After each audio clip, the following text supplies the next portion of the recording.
Hello, Dan. We eventually got it sorted. It's just taken a while.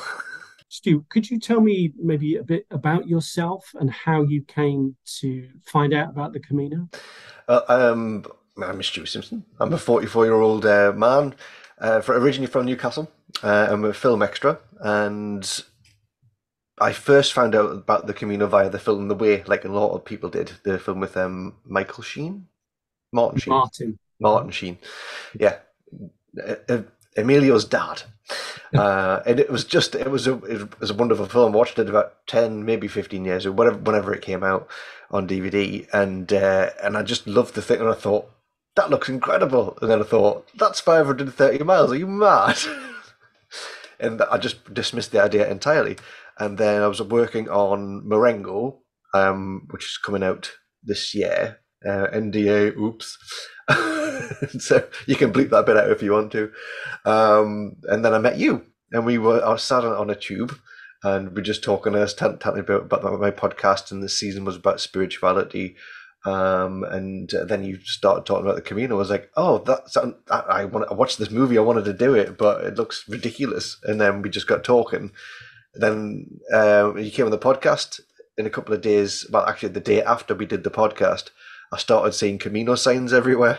So, like, I was in my bathroom, and I looked down in this bathroom that we had fitted as a scallop shell. I was like, oh, that's a bit weird. The day after that, I was in Stratford in the shopping centre. I saw yellow arrows everywhere, and I'm like, okay, this is getting bizarre. And the third day on the way to set, I saw an actual street sign that said Pilgrim's Way. So, like, three signs. That was pretty much it. It was like the universe is telling me to go and do this thing. Got to follow the signs. And when I did get to know you on on the filming of Marengo, you were very kind of open about maybe some of your struggles and some of the things that you were having to deal with that maybe other people didn't deal with. And Hmm. you I felt very honored that you kind of shared with me that, you had ADHD and were having to kind of wrestle with that whilst we were filming. For those people that don't know, if you feel comfortable, could you tell us a bit about what ADHD is and how you came to know that that is something that you had? But I was diagnosed late at 43, and I always felt, for some reason, different. I always felt something was not right, and I got diagnosed about 10 years before that, maybe a long time before that, with mild Tourette syndrome. So occasionally when I get too stressed, then I start ticking and twitching, and on Marengo, just basically, if I'm really tired, if I'm stressed out, if there's too much sort of visual or audio stimulation, then my brain kind of just goes into overdrive and I can't focus at all. And so, because there's an awful lot of like thoughts happening very quickly in my head all the time from the moment I wake up till the moment I go to sleep. So it interrupts a lot of different things, everything basically in my life. It's impacted every single aspect of my life. So I didn't know that I had a learning difficulty because of the ADHD, and I'd put in more effort at school than the majority of my friends, and they'd all get better grades than I would, and I'd be spending hours and hours revising. But that sort of all the information just didn't stick. But I understood that during the lesson, and then I'd go home and it'd be gone. So there's things like that.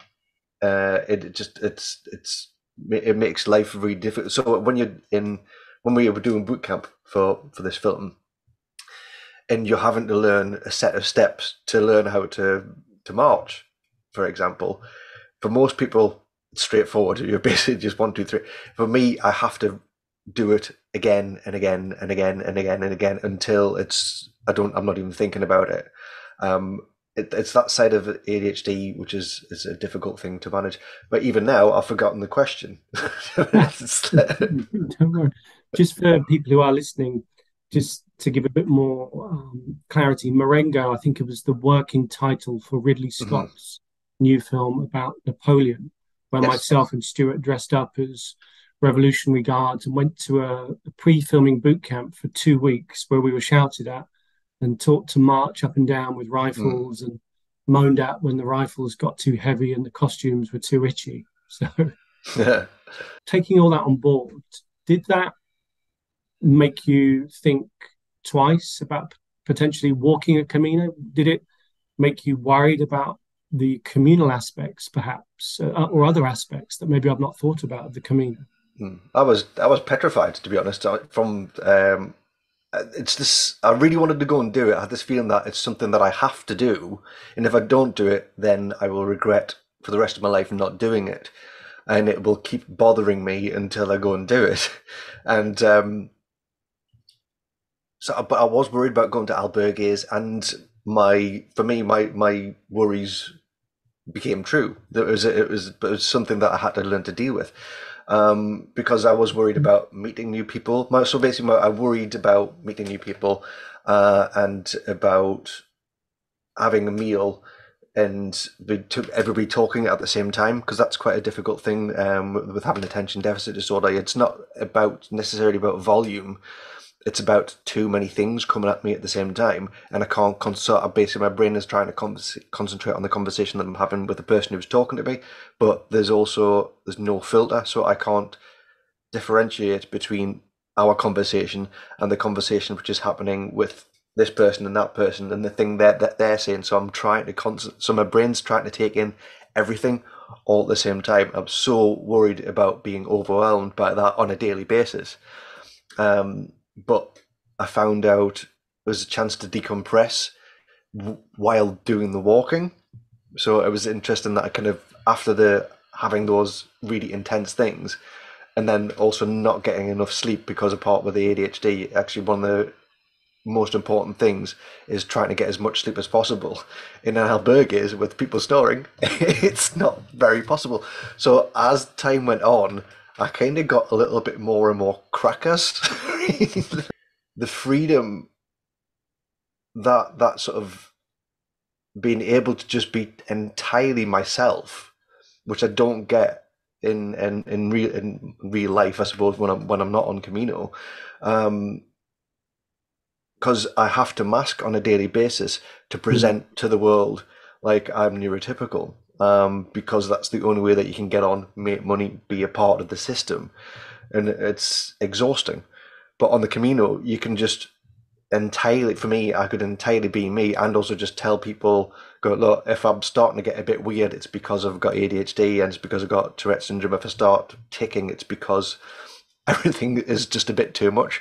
And people are on the Camino were so understanding, and I met this guy called Andre, and he became like my bodyguard sort of, and he really kind of protected me, so basically, like, Stu, you need to go sleep, you not need to go now, stop drinking, go away. So so the Camino for me provided everything that I needed, and also an awful lot of stuff which I didn't want.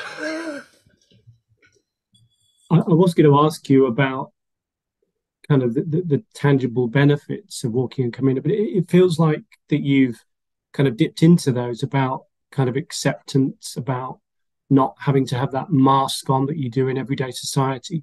Are there any other things that maybe you haven't thought about that are benefits for people who, apologies if I word this incorrectly, who are neurodivergent?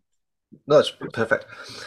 Well, one of the benefits I found from it, which I didn't understand until I'd walked the Camino, was that to manage ADHD better, you should get exercise on a daily basis, and that helps. So, because I don't medicate, because of my job as a singer songwriter and a musician and an artist, the ADHD is a very important part of my creative process. But it's a double edged sword, because it's exhausting, but it's just something which I need to make my artwork, and something I need to be able to tap into, something that most people don't have access to. Um, but on Camino, damn, what was the question again? Just about, are there any other I've benefits? got I've got it. Yeah. So the benefit, I have to regulate my dopamine properly. So that's the problem with a lot of ADHD. Is basically, it's not that we don't have enough dopamine; it's that the receptors in our brain don't regulate dopamine efficiently. So the regular exercise on a daily basis keeps it regulated, keeps the dopamine on a good level. But sometimes you can push it too far. Sometimes you're not doing enough. And like recently, I've had this had COVID, and also I was walking the dog and trying to keep my daily walk up because I wasn't doing it before the Camino, but in the run up to doing the Camino, I did lots of training, and all of a sudden my symptoms were getting better, and I was dealing with my ADHD better. And I was like, "Oh, this is interesting." I wasn't expecting it to have this effect. And then on Camino, as like I said, I got a little if with the lack of sleep, things started getting a little bit more crazy, so to speak. But also the exercise in itself was helping me deal with that craziness a little bit better, a little bit more. I was just able to accept who I am because of it. Does that make any sense at all?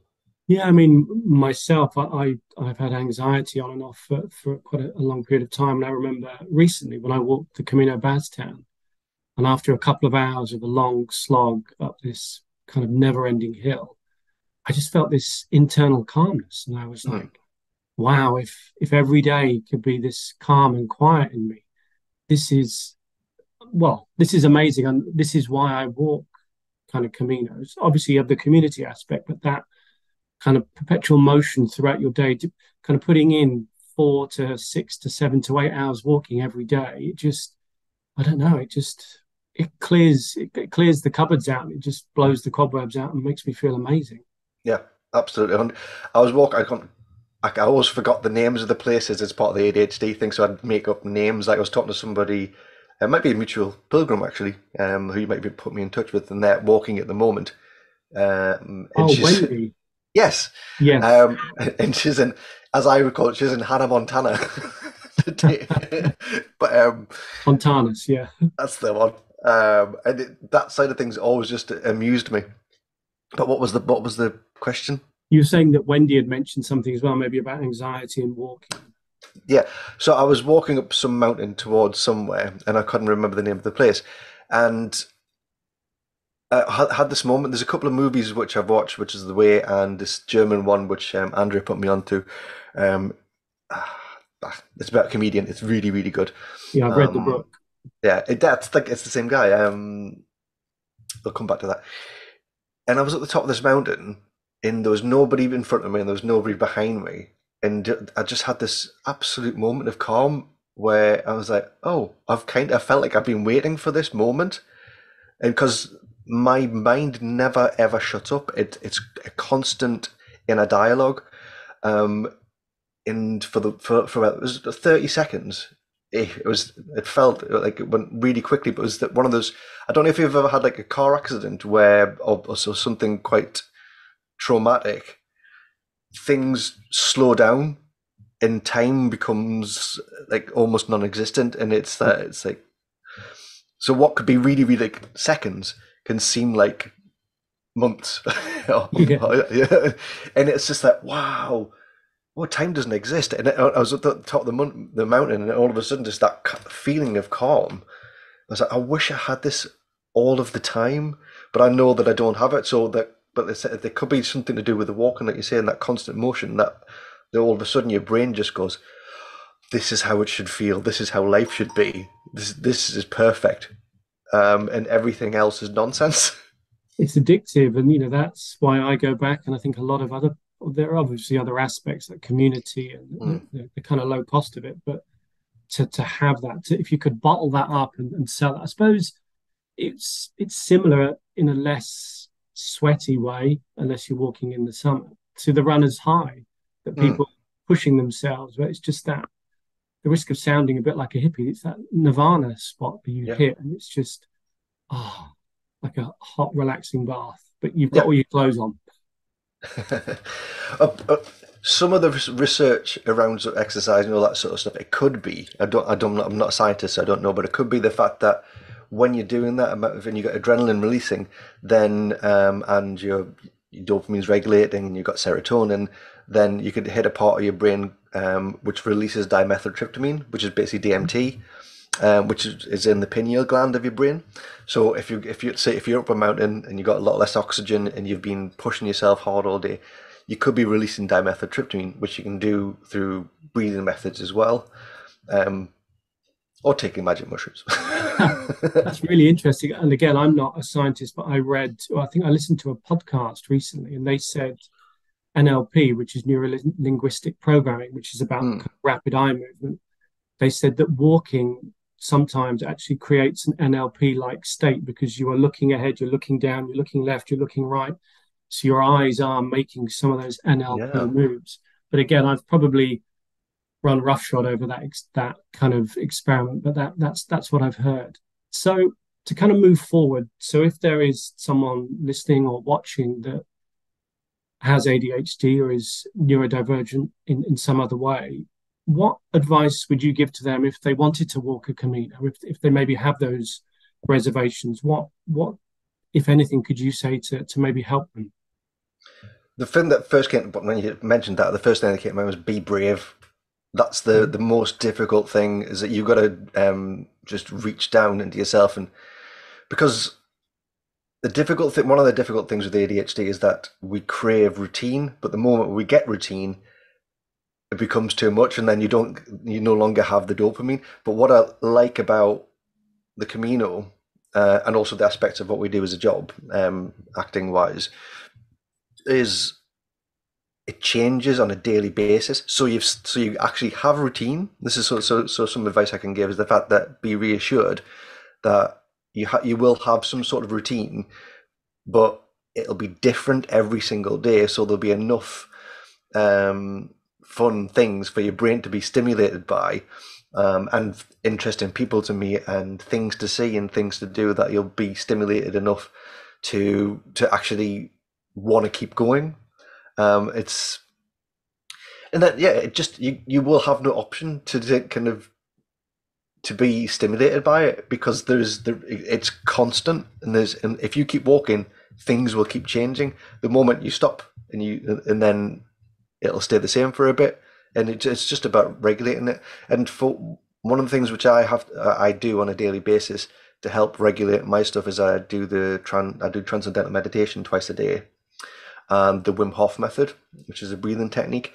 So some of the and you can also find spaces for yourself on the Camino when you're walking. You don't always have to be with people all the time, Yeah. and it's that side of things which is also helpful. So you'll arrange to meet somebody who you meet along the way, like with me and Andre and Marta, and Rebecca. We always sort of we say, "Oh, I might see you down at this albergue, or I'll catch you later. I just need a bit of space." And people are great like that on the Camino, and so people need to be ADHDers need to be reassured that people will not generally get in your face, and you can just tell people, I just need a moment. It's fine. And unlike real life, people are understanding because everybody's in the same boat. We're all kind of doing the same thing, and they also, and generally, neurodivergence is much more talked about these days. So there's an awful lot of resources that people can go and sort of find out stuff about.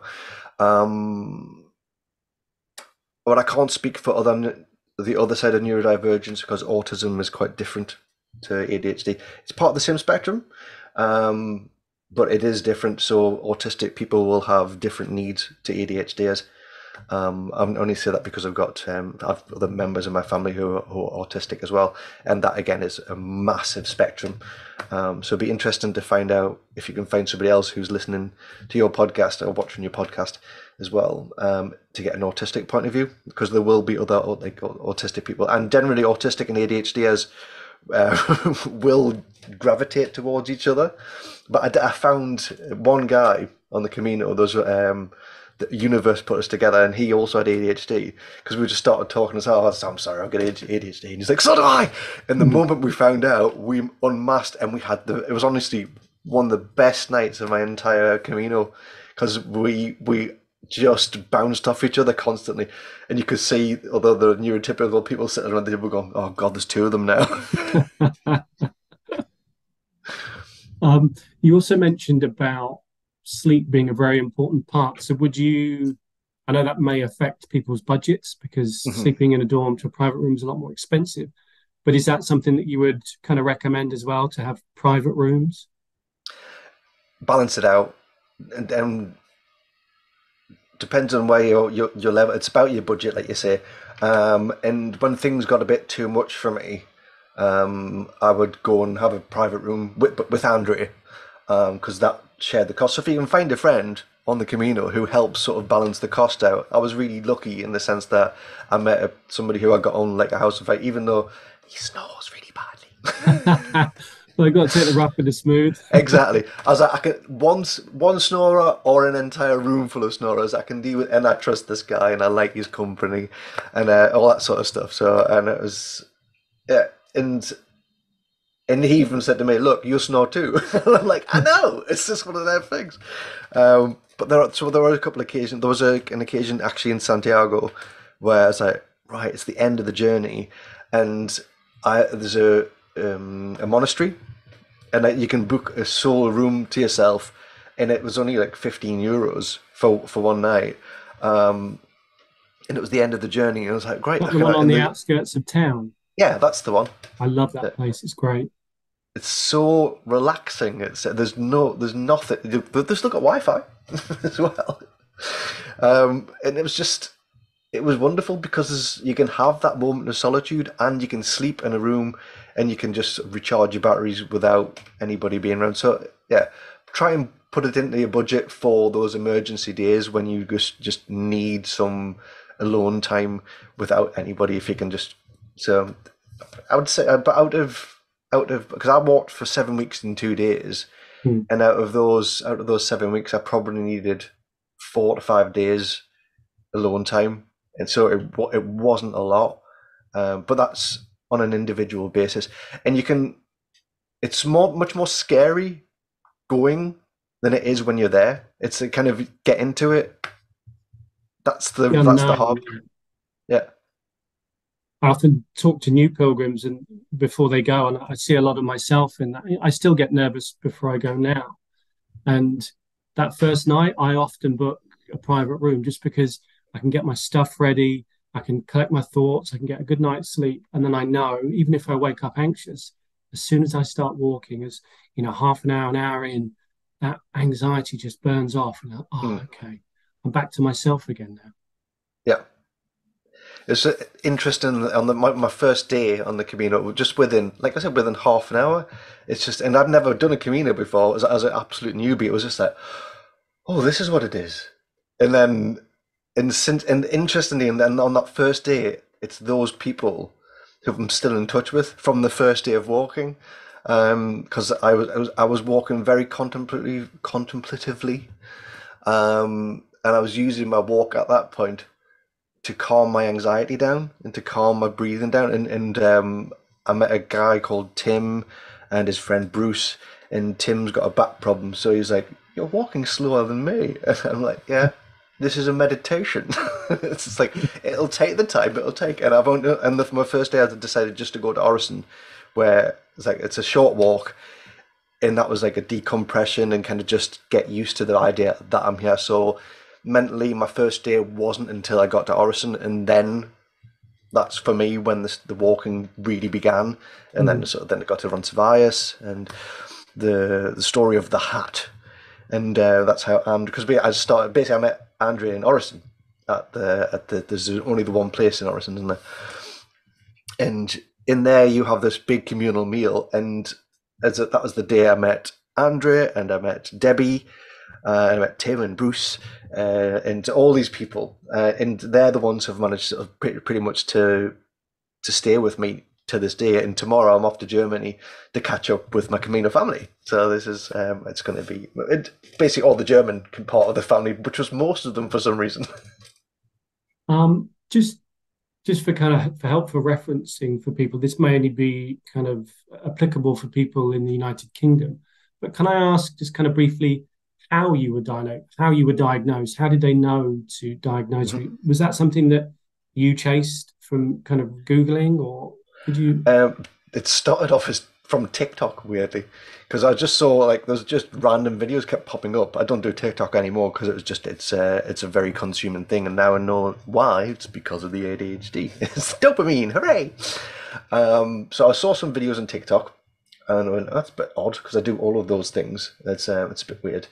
And then I came across one which was by a doctor, or some sort of psychiatrist, and said if you're having problems with it, go to add.com and fill in this form, take this questionnaire. If you're interested, so I took the questionnaire and I got 100%. I went, oh god, that's not. And so at the end of it, it says, this does not confirm a diagnosis. You should go and speak to your doctor if you wish to. And I went, okay, that's interesting. I spoke to my partner, and then I went and he was, well, if you think it's going to make you feel better for any reason, you should do it. So I talked to the doctor, and this is the way I think personally that a diagnosis should go, because there's an awful lot of there's a panorama program about 2 or 3 weeks ago, which is a bit controversial.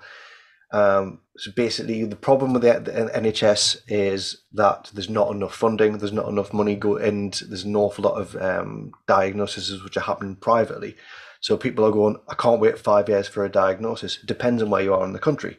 I was lucky the fact that I've got a residence in Cumbria, and there's a lot less people applying for diagnosis in Cumbria. I think it's something to do with something sociologically. It's a weird thing because basically down south people are much more open to interpreting issues. I'm not going to call them problems or struggles, because I've got an issue with that. But up north, there's a much more kind of get on with it type of thing. I'm a bloke. I'm doing, and the men are blokes as well. it's tough. Just wipe it off and carry on, sort of thing. But I've been down south for quite a while. So I went to the doctor and I said, this could be a problem. And she said, I'll get back to you. I will look up what I need to do. And they went through a whole bunch of questionnaires, but that was just the doctor. And then the doctor said, it's looking very likely. I will get you in touch with Psychiatry UK and they will go through their process. And so their process is you get a date fixed, and then you miss the first appointment because you have ADHD. First box ticked. And eventually you got around to kind of luckily getting another appointment. And then they go through questionnaire after questionnaire, and then your partner fills in a questionnaire as well. And it should take months to get a real diagnosis, because it's it's an in-depth thing. It shouldn't be done. It shouldn't be something that's just diagnosed in 20 minutes from a quick ticky box thing. And a lot of these private companies basically are just taking £600 to £1,000 off of people to get diagnosed in 20 minutes, and that doesn't really prove that you have got ADHD. So it's a very difficult and very long thing, and it should be taken very seriously, because there are neurotypical people who are getting misdiagnosed and given very strong drugs. Like basically, what people take is generally amphetamine, it helps regulate things. For me, I know when I perform on stage quite often with my band Hayden's Union and by myself, and also a bit stand-up comedy, and I MC at festivals. And when I'm on stage, I'm calm. I'm the calmest that I am. When I meet people face to face, I get really anxious. It's basically the opposite of how things should be. What those drugs do is bring it up to where I would be when I'm on stage. So people take the drugs on a daily basis to feel like that. So if a neurotypical person is getting given speed on a daily basis, that's going to be really messing with their brains, and it's not a short diagnosis. It's not a short-term solution. It's something that people have to take every single day. And so there are big issues around that. So if you're going to go and get a diagnosis, you have to be patient. And I understand the problems with it, because your house can be a mess. You can miss appointments all the time. There's a thing called like the ADHD tax. So basically you end up paying double because you end up forgetting to pay bills on time. So then companies will come chasing for you for things which you haven't paid, not because you don't want to, because you've forgotten that it's there, because your brain's not regulating anything, because it doesn't give you the dopamine. So it gets put on the back burner. You all get to it. So what the diagnosis can help with in the end is you can either get given money for drugs, or they can help provide applying for money for an ADHD coach. Uh, so an ADHD coach can teach you ways to deal with the ADHD better. So it's not basically it's not somebody goes here's a planner, doesn't work. A wall planner is not the answer. Um, and I still struggle with it on a daily basis. I mean, it's taken us 4 or 5 attempts just to get this interview done. Um, it's a very and it's that there's a reason. These are the reasons why it's classed as a disability, and it's very. And I'm still kind of coming to the terms of the fact that I was brought up in a household where my dad worked with children with disabilities.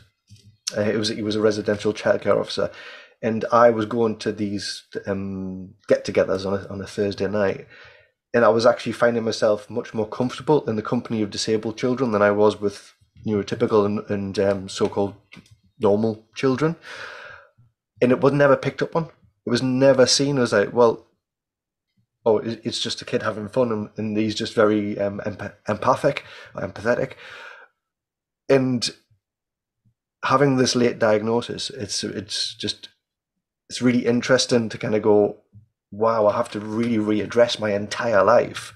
Mhm. And it's a process of grieving the person who you're told who you should be growing up to the person who you go, no, that's not who you wanted me to be, who society was telling me that I should be. So I had this coming from all directions. It wasn't just to do with ADHD, it was to do with my sexuality. I was brought up a Catholic. It just goes on and on and on. And bringing it back to the Camino, it was a really good way to deal with the grief. And that's one of the reasons why I wanted to walk the Camino. It was like I needed space after my diagnosis to deal with everything that I've been through up to that point, to deal with the fact that, one, I'm a gay man, two, that I'm neurodivergent, and if I hadn't been, then maybe I could have been successful in my financially successful in my career as a musician if I was able to sort of to stick to being in this band or any sort of job. So because you end up having ADHD, you flip from job to job to job, because after a while, once you've learned what you need to do, it becomes actually kind of painful psychologically. For example, I used to work for a shop called Divertimenti in London, just down the road from Harrods. And within a week of doing the job, I was crying on the way to the tube because I just knew that the day was going to feel like forever. And I was like, this is my, and it feels like, so you have basically end up having emotional dysregulation as part of the ADHD thing, is that what would seem like a small problem to a neurotypical person is huge to somebody who's Yeah. neurodivergent. To be fair, I So mean, I feel like crying every day I have to go into work, but I yeah, don't. Sorry, I'm not to lessen what you're ADD, talking about. check out ADD.com. I think I probably Like, need a new job actually. yeah, that could help as well. Sorry to stop you mid-flow there. That's all right. It's part of the thing. I can gabble on for hours, so, No, that's and that's where okay. it'll go. It's ADHD stories will start at one point and then go and everywhere which way but loose. I'm aware that we've only got a couple of minutes left. And Yeah, just before we go, could you recommend, if anyone hasn't been diagnosed and would like to know more, do you have any websites, books, or people that you could recommend that they follow yeah. on There's socials? ADD.com is a really good place. ADD, ADD, two Ds, Dot, is it? yeah. So basically, ADHD it was attention deficit disorder, but now that doesn't really exist clinically anymore. It's everything is classed as ADHD now. So, but that website registered a long time ago. So ADD.com. Oh, there's a guy called Connor on Instagram. He's brilliant. He kind of he's funny, but he's really good. I can't remember his surname. Um, You maybe send me there's, that link and I'll put yeah, it in the show notes. absolutely.